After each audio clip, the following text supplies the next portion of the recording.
All right, we're having some mixed feelings about this weather change that's coming. And I feel like, once again, your outfit kind of like sets the tone, a little blue for the skies, and then the gray that's coming in. Do you guys see what I'm interpreting here? You see the low pressure front there. Yeah. Good. I'm glad you were able to spot It's like art. Yeah. It definitely based my wardrobe off of the incoming weather and the gray suiting the clouds that will eventually push their way back into the Pacific Northwest. 49 degrees, clear skies. That's where we are right now as we take a beautiful live look out over downtown Portland. After our daytime highs managed to climb back up to almost 60 degrees for places like Salem, low 50s for us in Portland, Vancouver, when our average daytime high temperature should be right around 49. Clouds remaining absent for now, but they will start to march their way onshore as we work our way through the rest of this evening, falling back to about 31.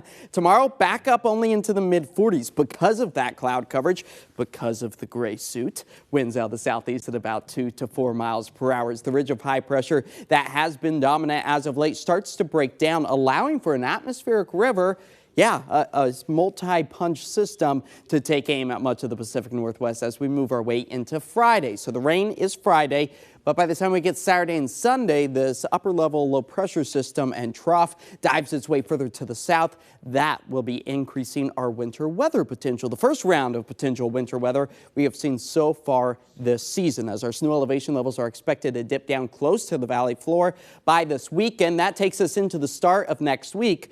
Boy, what a different picture February is bringing to us here in the Pacific Northwest. But our confidence slowly building as we approach this potential winter system.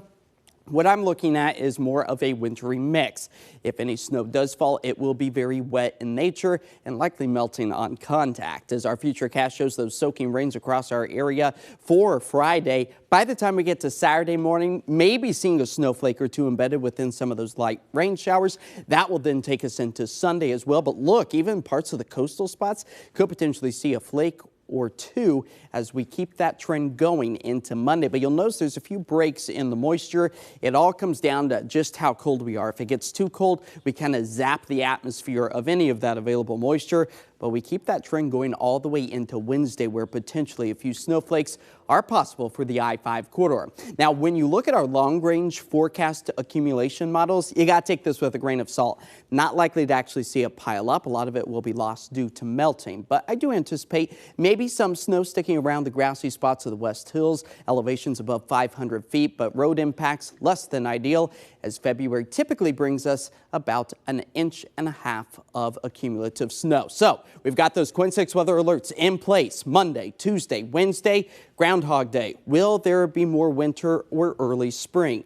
Well, at least our short-term 7-day forecast shows that it could start as early as Saturday night and keep those cooler than average temperatures going for the first week or so of the brand new month of February. Like I said yesterday, the party's over. I know. Time to call it a day. Yeah. All done. Face our usual weather. All right. I hope there's no hangover. All right, we'll be right back.